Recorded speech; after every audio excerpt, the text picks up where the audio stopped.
So that was cinema and language, and related to this idea of cinema and language, as we've already been talking about, is editing and meaning. And in this section, I'm going to talk a little bit more about Eisenstein and what he's saying as distinct from Kuleshov. So let's look at the Eisenstein essay that I asked you to look at, and remember this very short but very important sentence. So montage is conflict. This, in many ways, is the mantra of Eisenstein's film theory. Montage is conflict. He elaborates on this in the other essay that I've talked about, a dialectic approach to film form. He doesn't just say that montage is conflict, he actually says in that essay that art is always conflict. He says montage is an idea that arises from the collision of independent shots, shots even opposite to one another. So what's the idea? Why is he so obsessed with conflict?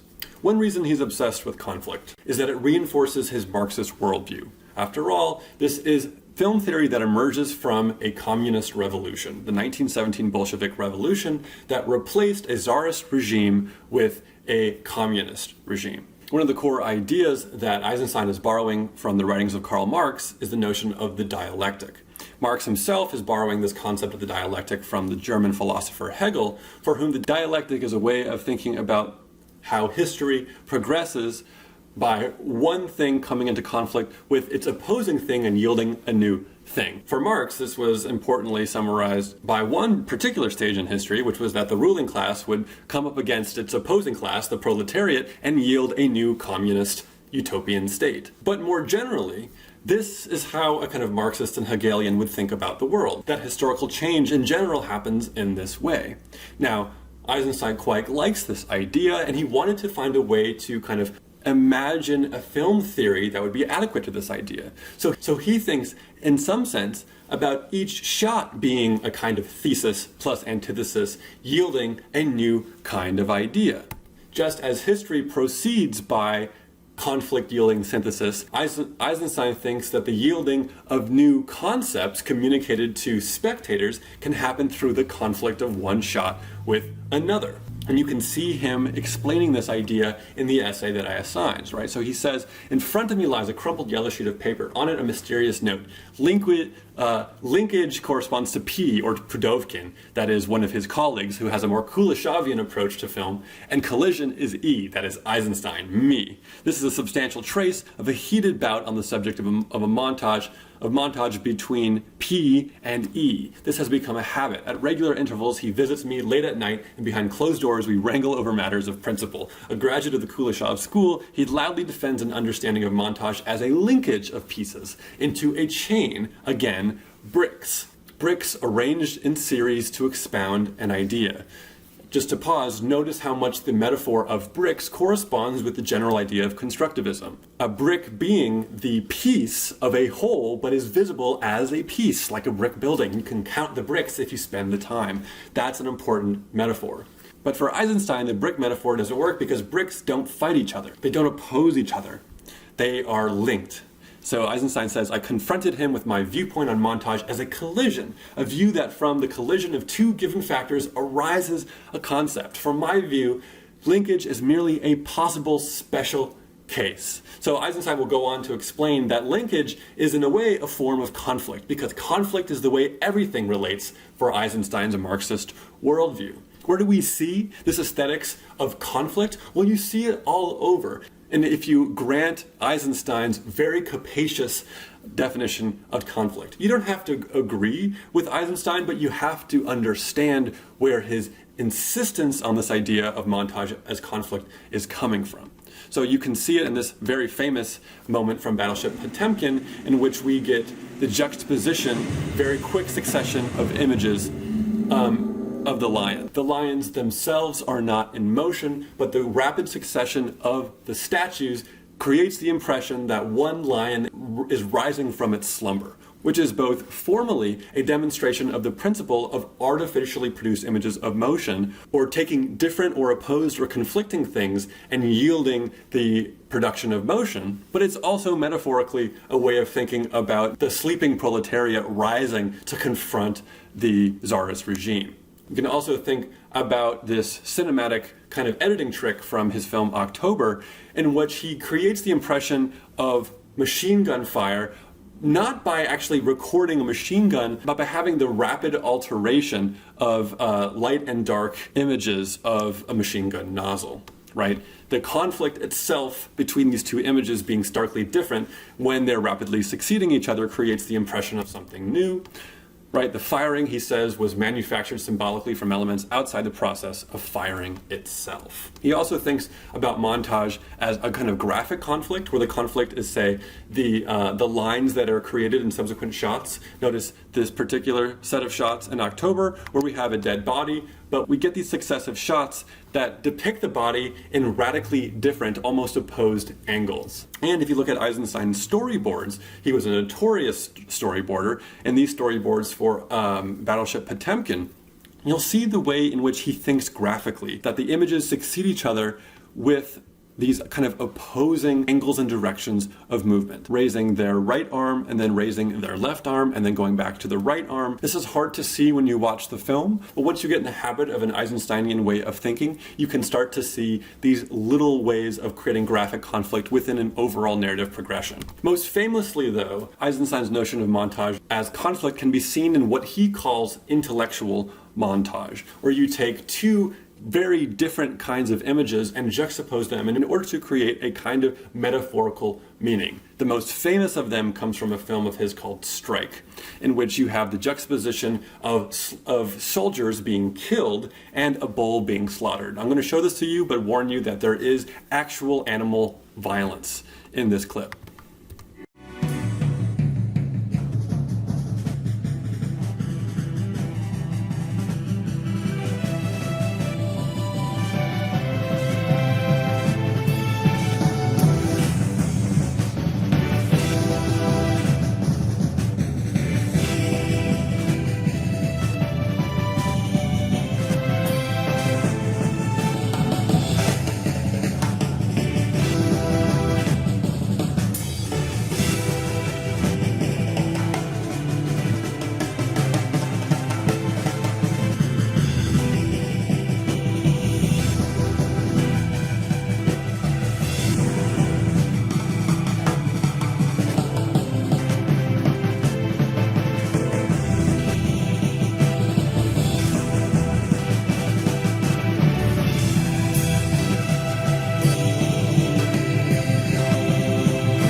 So Eisenstein himself will talk about this very technique in these terms in the Dialectic essay. He'll say, the montage of the killing of the workers is actually a cross-montage of this carnage with the butchering of a bull in an abattoir. Though the subjects are different, butchering is the associative link. This made for a powerful emotional intensification of the scene. Now it's important for us to keep in mind once again that what Eisenstein is doing here is getting us to move away from the space and time way of thinking. In other words, if you're someone like D.W. Griffith, or if you privilege the Hollywood way of thinking about what editing can do, you might mistake the juxtaposition of the bull and the soldiers as a kind of cross-cutting sequence. Like this is Griffith or this is Christopher Nolan doing what they're best known for, which is create these elaborate juxtapositions of things happening in different spaces and yet are implied to have simultaneity. But I think when we look at this, there's no way in which our mind thinks the primary meaning being created is one of space and time. That is like, oh, meanwhile, there's a bull being slaughtered. There is no meanwhile here. We get the sense that the bull, the very carnage and palpable violence of the image of the bull is meant to get us to feel something about the main action being depicted, which we care about, which is the death of the soldiers.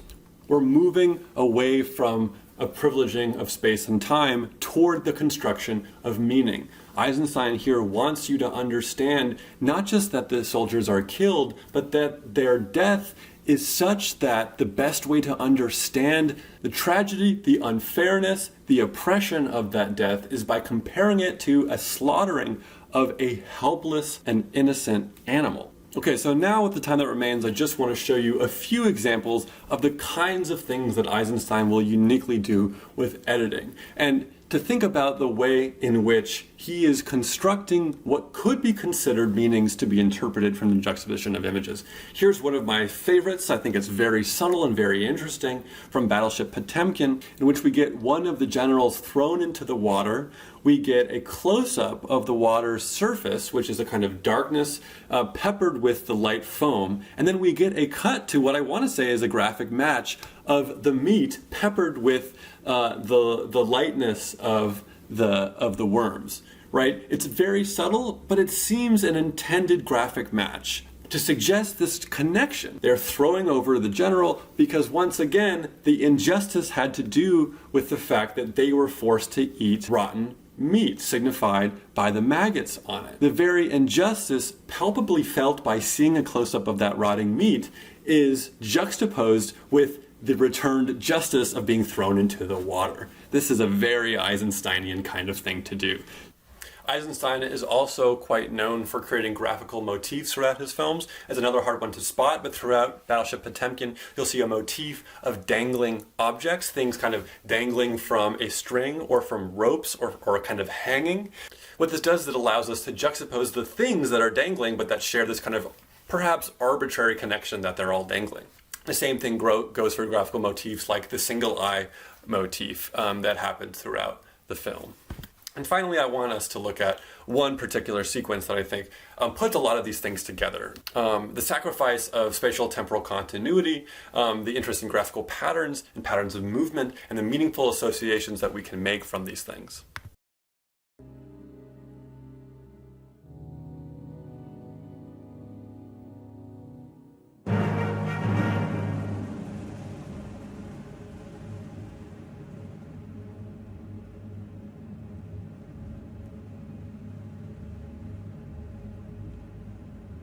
So already we've kind of seen a number of Eisensteinian principles at work. The first is the sacrifice of spatio-temporal continuity or spatial clarity. Notice, for instance, that the priest is shot in such a way that he seems to defy a clear location in space. Now it is as if the priest is kind of floating in his own space-time, right? He doesn't seem to be part of the ship, even though he technically is. He has this kind of billowing smoke behind him. He is, in a sense, an otherworldly figure, and that actually makes sense given that he is a figure of religious power.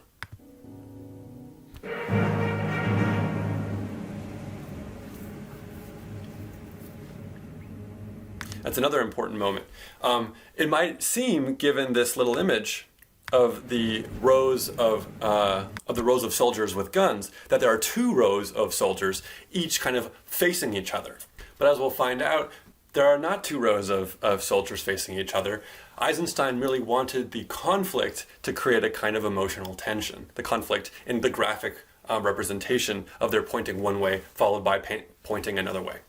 Now let's look at this very important and strange moment where the priest taps his cross to his hand 3 successive times. Each of those times is given its own shot. And notice the way in which spatial continuity will be ruptured for the sake, once again, of creating a conflict in direction. So that first time he uses his left hand to tap his right hand. The second time, somehow he's changed the hand directions, right? This would be considered a continuity error by modern continuity standards, but for Eisenstein, it's deliberately done to change the direction and create a sense of visual conflict. And here what we get is an important meaningful association. Something about the tap is simultaneously yoked to the wink of the eye from the soldier. Now, what we have here is something that seems to be interpreted as what we might not be so sure, but I think what Eisenstein is trying to suggest here is that there is a connection between the church and the state authorities, that is, between the state represented by the military and religious authority. Okay, so this has just been a small example of how to look at a film like Battleship Potemkin for the film theoretical concerns of Eisenstein. That'll do it for our unit on Soviet montage, and I'll see you next time.